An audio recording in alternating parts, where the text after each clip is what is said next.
Hello viewers, আসসালামু আলাইকুম। আমি ফারহানা নাসরিন, ফারহানা ফ্যামিলি ব্লগে আপনাদের জানাই স্বাগত। আপনাদের জন্য আমার আজকের রেসিপি হচ্ছে ডিমের শাহি কোরমা।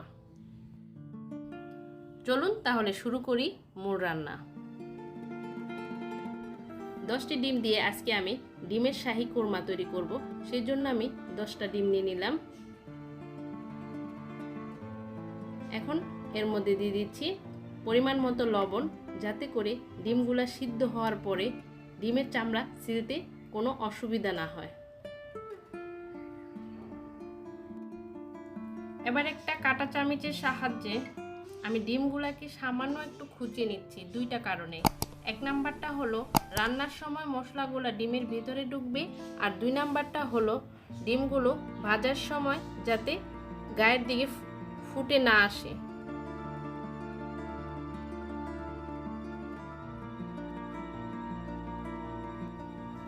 ডিমগুলোর মধ্যে এখন আমি সামান্য পরিমাণ লবণ দিয়ে ভালোভাবে এগুলাকে মাখিয়ে নিচ্ছি। এখন ডিমগুলা ভেজে নেওয়ার পালা। আমি একটা ফ্রাই প্যানে 1/4 কাপ পরিমাণ রান্নার রেগুলার তেল দিয়ে নিলাম। তেলটা গরম হয়ে আসছে, এখন আমি ডিমগুলা এর মধ্যে দিয়ে দিচ্ছি।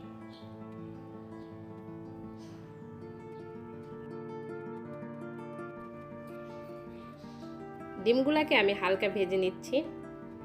আপনারা চাইলে কিন্তু ডিমগুলাকে না ভেজেও রান্না করতে পারেন, খেতে ভালো লাগবে।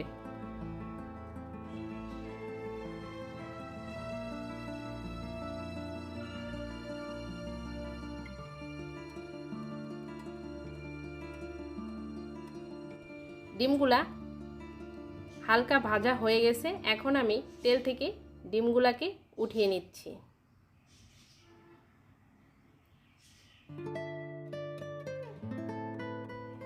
সেই প্যানে দিয়ে দিচ্ছি 2 টুকরা দারুচিনি, আর দিচ্ছি 5টি এলাচ, আর সেই সাথে দিচ্ছি 4টি লবঙ্গ, আর দিয়ে দিচ্ছি অর্ধেকটা জয়ত্রী।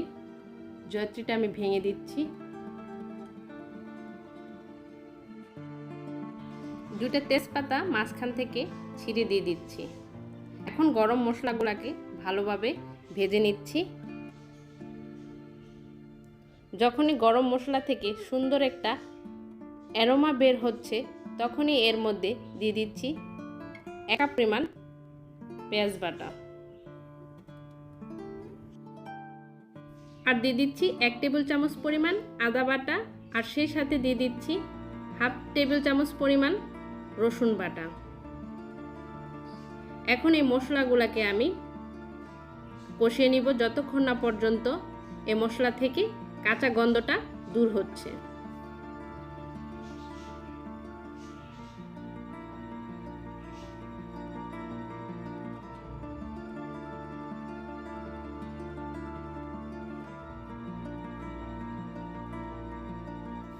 এখন এর মধ্যে দিয়ে দিচ্ছি 1/4 কাপ পরিমাণ আগে থেকে ফেটিয়ে রাখা টক দই, আর দিচ্ছি 2 টেবিল চামচ পরিমাণ কাঠবাদাম বাটা। এখন মশলাগুলোকে ভালোভাবে কষিয়ে নিব।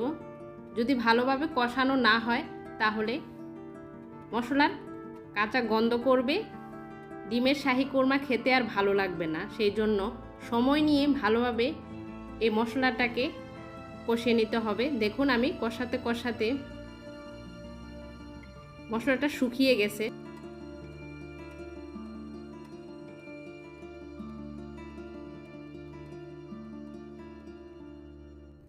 আমি মশলাটাকে প্রায় 12 মিনিটের মতো কষিয়ে নিয়েছি। দেখুন একদম ঝুরা ঝুরা স্টাইলের হয়েছে। এখন আমি এর মধ্যে দিয়ে দিচ্ছি আগে থেকে ভেজে রাখা সেই ডিমগুলা।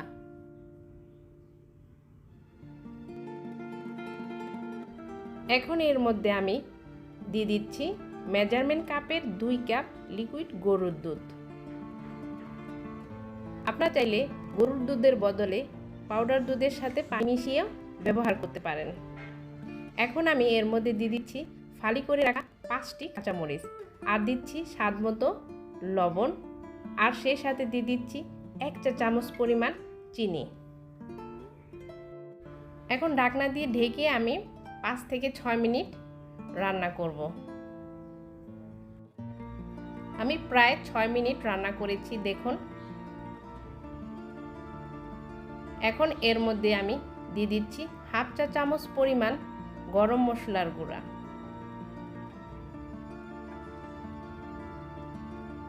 আর দিয়ে দিচ্ছি 1 চা চামচ পরিমাণ কেওড়ার জল, আর সেই সাথে দিয়ে দিচ্ছি 2 টেবিল চামচ পরিমাণ ঘি। কেওড়ার জল ও ঘিয়ে একটা শাহি ফ্লেভার অ্যাড করবে, এটা কিন্তু স্কিপ করা যাবে না। এখন পেঁয়াজ বেরেস্তা দিয়ে আমি ঢাকনা দিয়ে ঢেকে দমে রাখবো 5 মিনিট, একদম লো আছে।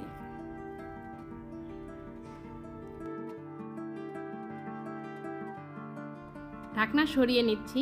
তৈরি হয়ে গেল আমার ডিমের শাহি কোরমা। সুতরাং আশা করছি ডিমের কোরমা রেসিপিটি আপনাদের ভালো লেগেছে, আর বাসায় কিন্তু আপনারা ঝটপট এই রেসিপিটি ফলো করে এই ডিমের কোরমাটি খুব সহজে বানিয়ে ফেলতে পারবেন। আর যদি বাসায় তৈরি করেন অবশ্যই কিন্তু কমেন্টস করে জানাবেন আপনাদের কাছে কেমন লেগেছে। আর এরকম আরও ভিডিও পেতে আমার চ্যানেলটা সাবস্ক্রাইব করে আমার পাশে থাকবেন। আজকের মতো আমি এখানেই বিদায় নিচ্ছি।